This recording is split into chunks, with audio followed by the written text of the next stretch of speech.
Get serious about growing up. Your engineering degree or medical license is too far in the future, and that future is way too expensive and features too much overwork and upfront fees. You are thinking about dropping a fortune on a school that will not refund your money if your education turns out to be largely ineffective, or having gone in a completely different direction. You are not a little bird to be fed worms by your boss and your mama, nor are you a natural resource to be strip-mined with loans and taxes. You are not meant to be a soldier either, or a worker, a servant, a castaway, or expendable.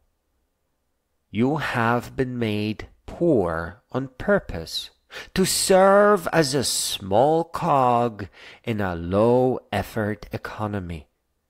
You have been tricked with promises and low probabilities.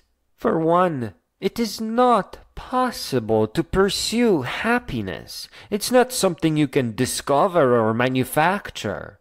Happiness can only ensue from within you as you grow. And you are meant to grow all the way up until you become a great being. You are meant to leave such a legacy that younger generations will be able to resume where you left off. You will literally spare them the aches and pains that you went through, thus making those aches and pains count for more than misery. You are not allowed to go through your younger days without reading books. That is the great hope of dictators and morons. That is a sure way to fulfill that old fool prophecy that states that a fool is born every minute. And your books have to be religion-free, written by sharp and clear-thinking leaders that do change the world. Your life must be spent in dignity. You have to have a code of dignified conduct. Stand ennobled by your deeds, by the sum of hope and intent across your entire history. Finally, a short note on how to get there.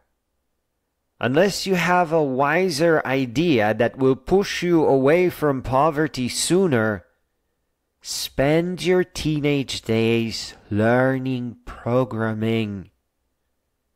It is not a hobby, though you should treat it as one.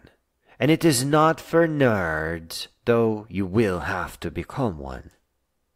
It is in fact a superpower, similar to reading, writing, and arithmetic. And although it is a way to express yourself in context of creativity and art, in context of breaking out of poverty, programming is all about automation and creation.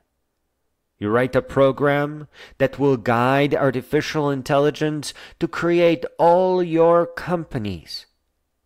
You need this. You really, really need this. You need to become a conductor where your orchestra is machines and AI.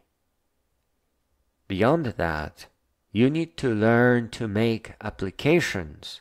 The user interface is just a tree.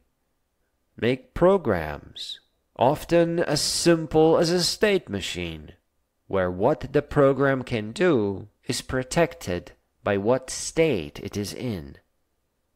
You need to learn to process data with streams that filter and transform objects within.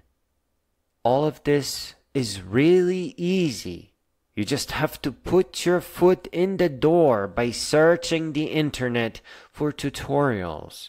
And I recommend you start with JavaScript, where you don't have to define variable types. Programming will make you so powerful that you will never fear poverty again.